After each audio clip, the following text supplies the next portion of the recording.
जो जगाचा पोशिंदा आहे बळीराजा, या बळीराजा जो पीक पिकवतो त्या पिकाला हमीभाव देणं गरजेचं आहे, अखंड वीज देणं गरजेचं आहे, शेतीसाठी लागणारं पाणी देणं गरजेचं आहे.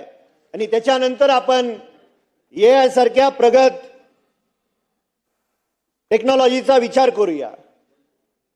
आज शेतकऱ्याला वेळेवरती बी बियाणं मिळत नाही, युरियासारखी फर्टिलायझर्स मिळत नाहीत आणि आपण AI विचार करतोय. आज माझ्या तालुक्यामध्ये शेतकऱ्यांनी मक्याचं पीक घेतलं. सोलापूर जिल्ह्यासाठी 25,000 क्विंटल मका खरेदी करण्याचं शासनाने ठरवलं. फक्त 14 दिवसामध्ये ती सर्व मका खरेदी केली. आज माझ्या तालुक्यातल्या शेतकऱ्यांनी 21,000 क्विंटल मका पिकवलेली आहे, ती तशीच पडून आहे आणि आज बाजारात विकायला गेल्यानंतर हमीभावापेक्षा 600 रुपयांनी कमी दराने ती विकावी लागते. हे मला वाटतं त्या बळीराजाचं दुर्दैव आहे.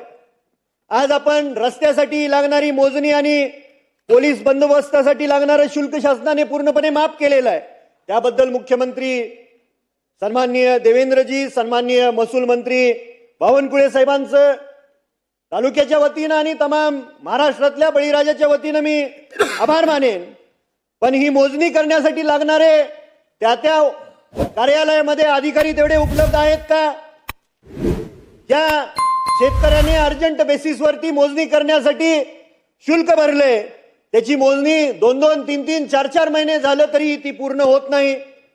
पोलीस बंदोबस्तासाठी आपण शुल्क माफ केलं, पण पोलीस बंदोबस्तासाठी लागणारे पोलीस अधिकारी, पोलीस कर्मचारी त्या तालुक्याच्या ठिकाणी उपलब्ध आहेत का? बऱ्याचशा वेळा महिला पोलीस कर्मचाऱ्याची उपलब्ध त्या ठिकाणी होत नाहीत आणि त्या कारणाने वर्षोनवर्ष ते रस्ते खुले होत नाहीत. रस्त्याच्या मजबूतीकरणासाठी गाळ, माती, मुरुम, दगडाची रॉयल्टी लागणार नाही म्हणून शासनाने जाहीर केलं. त्याबद्दल शासनाचा आभार आहे. पण आजही माझ्यासारख्या तालुक्यात आणि माझ्या जिल्ह्यामध्ये रॉयल्टी भरल्याशिवाय मुरुम उचलता येत नाही. माझ्या तालुक्याची ही परिस्थिती आहे तर महाराष्ट्रामध्ये काय होत असेल?